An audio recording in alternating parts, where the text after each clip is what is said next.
धन्यवाद सभापति महोदय, आपने मुझे इस विशेष चर्चा पर बोलने का मौका दिया। भारत के संविधान के 75वें वर्ष की चर्चा के मौके पर मैं सबसे पहले संविधान बनाने वालों की दूरदृष्टि को सलाम करती हूँ। एक युवा सांसद के तौर पर मैं अपनी उम्मीदों को संविधान के साथ जोड़कर खास तौर पर ये बताना चाहती हूँ कि आज हमारे देश में पिछड़े, दलित, अल्पसंख्यक समुदाय को किस तरह अपने संवैधानिक अधिकारों और आज़ादियों की हिफाजत के लिए हर रोज़ मुश्किलों का सामना करना पड़ रहा है। Doctor B.R. अम्बेडकर के कथन से अपनी बात रखना चाहती हूँ। उन्होंने कहा था, मुझे अपने भारतवर्ष पर फक्र है कि जिसके पास ऐसा संविधान है जो लोकतंत्र, समाजवाद और सेक्युलरिज्म को संजोता है। लेकिन आज ऐसा लगता है जैसे संविधान की किताब तो है पर इसे चलाने वालों का ईमान गुम हो गया है। आज हिंदुस्तान में हर वर्ग को किसी न किसी चुनौती का सामना करना पड़ रहा है, मगर अल्पसंख्यक खास तौर पर मुसलमानों पर जो कहर टूटा है वो किसी से छुपा नहीं है। ये लोग सिर्फ अपने मजहबी पहचान की वजह से निशाने पर हैं। संविधान का अनुच्छेद 15 कहता है कि किसी भी नागरिक के साथ धर्म, जाति या किसी और वजह से भेदभाव नहीं होना चाहिए, लेकिन हकीकत इसके उलट है। हालात इस कदर बिगड़ चुके हैं कि hate speech, mob lynching, bulldozer द्वारा घरों को गिराने की घटनाएं आम हो गई हैं। खास तौर पर उत्तर प्रदेश में, जहां ऐसा लगता है जैसे कानून के नाम पर जंगल राज चल रहा हो। संभल में जो हुआ वो सबके सामने है। पुलिस के संरक्षण में निर्दोष लोगों की हत्या की गई और सरकार ने चुप्पी साध ली। अल्पसंख्यकों पर हिंसा बढ़ती जा रही है, मगर सत्ता में बैठे लोग या तो आंखें मूंदे हुए हैं या फिर इन घटनाओं को बढ़ावा दे रहे हैं। हद तो तब हो जाती है जब न्यायपालिका की बात भी अनसुनी कर दी जाती है। सुप्रीम कोर्ट ने मॉब लिंचिंग पर 11 सूत्रीय निर्देश जारी किए थे। इसमें साफ कहा गया था कि राज्य सरकारें और पुलिस इस तरह की घटनाओं को रोकने और दोषियों पर सख्त कार्रवाई करने के लिए जिम्मेदार हैं, लेकिन आज भी इन निर्देशों पर अमल नहीं हो रहा है।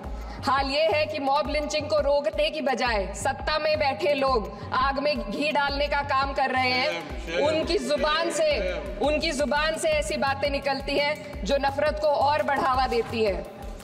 ये अशांति अब इतनी गहराई तक फैल चुकी है कि हमारे समाज के धर्मनिरपेक्ष चरित्र पर गंभीर सवाल उठ रहे हैं। साल की शुरुआत में ही कई राज्यों में दुकानदारों को अपने नाम बोर्ड पर लगाने के लिए मजबूर किया गया। इसे सेहत और सुरक्षा के कानूनों का हिस्सा बताया गया, मगर असल मंशा कुछ और थी।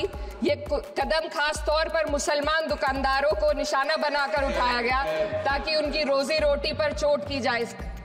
पिछले हफ्ते मुरादाबाद में एक मुस्लिम डॉक्टर को हिंदू बहुल्य मोहल्ले में घर खरीदने पर विरोध झेलना पड़ा। वजह बताई गई कि इससे मोहल्ले की सामाजिक शांति बिगड़ जाएगी। अब आप ही बताइए, क्या ये वजह सही है, जायज है? असल में ये छोटी बड़ी घटना इस बात का सबूत है कि सांप्रदायिकता को बढ़ावा देने वाले बयान और नीतियां हमारे समाज को अंदर से खोखला कर रही है। उत्तर प्रदेश में यति नरसिंहन ने बेहद घटिया बयान दिया, लेकिन सरकार इन बयानों पर कोई कार्रवाई नहीं कर रही।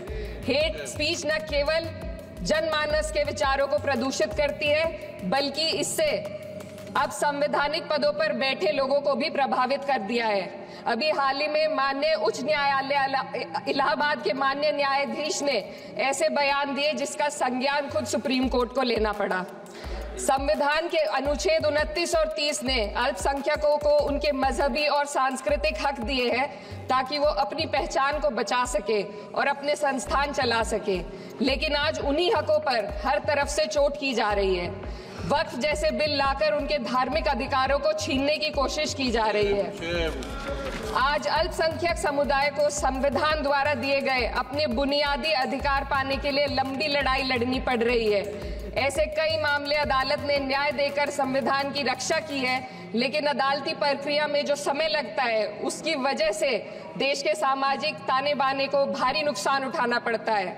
मिसाल के तौर पर इलाहाबाद हाई कोर्ट ने 2004 के मदरसा एक्ट को रद्द कर दिया था, जिससे मदरसों के संचालन पर सवाल उठे। हालांकि सुप्रीम कोर्ट ने बाद में इस फैसले को पलट दिया और एक्ट को वैध करार दिया, लेकिन इस प्रक्रिया में जो समय लगा उसने अल्पसंख्यकों को बेचैनी और संघर्ष के दौर में डाला है। इसी कड़ी में प्लेसेस ऑफ वर्शिप एक्ट 91 भी आता है और कई अन्य अधिकार, उन्हें भी इसी तरह अदालती लड़ाइयों में उलझाया जा रहा है। ये स्थिति न केवल अल्पसंख्यकों के अधिकारों की राह में रुकावट है, बल्कि justice delayed is justice denied जैसी कहावत को सिद्ध करती है। मैं इस सदन से दुनिया भर के अल्पसंख्यकों की आवाज उठाना चाहती हूँ, खास तौर पर हमारे पड़ोसी देश बांग्लादेश में अल्पसंख्यकों के साथ जो हो रहा है वे दिल को गहरे तक चोट पहुंचाने वाला है। उनकी जान माल की हत्या की जा रही है। बांग्लादेश हो या हिंदुस्तान हो या कोई और देश, अल्पसंख्यकों की सुरक्षा, इज्जत और अधिकारों की हिफाजत हर सरकार की सबसे पहली जिम्मेदारी होनी चाहिए। मैं इस सदन से अपने देश के अल्पसंख्यकों के साथ बांग्लादेश के पीड़ित अल्पसंख्यकों की आवाज को एक साथ उठाना चाहती हूँ। ये वक्त की पुकार है कि हम सब मिलकर ये सुनिश्चित करें कि किसी भी इंसान को उसकी पहचान या मजहब के कारण डर कर जीने पर मजबूर ना होना पड़े। जहाँ हक छीने जाते हैं वहाँ अमन खो जाता है। ये बात हर सरकार को समझनी चाहिए। अगर हम सच में अपने संविधान का सम्मान करना चाहते हैं तो हमें नफरत और भेदभाव को खत्म करना होगा। हमें ये दिखाना होगा कि ये मुल्क हर वर्ग, हर जाति, हर धर्म और हर समुदाय का है, और जब तक ऐसा नहीं होगा तब तक संविधान की आत्मा सिसकती रहेगी। सर, अपनी बात को खत्म करते हुए मैं एक शेर अर्ज करना चाहती हूँ। ये दाग दाग उजाला, ये शब गजीदा शहर, वो इंतजार था जिसका ये वो शहर तो नहीं। लेकिन अगर इस सदन में बैठे हम सभी सदस्य ये ठान ले कि हमें संविधान के मूल्यों को लागू करना है और उसे लागू करने का प्रयास करें, तो वह सुबह जरूर आएगी जिसके लिए लाखों भारतवासियों ने अपने जानों की कुर्बानी दी। श्री हनुमान बेनीवाल जी। धन्यवाद सभापति जी।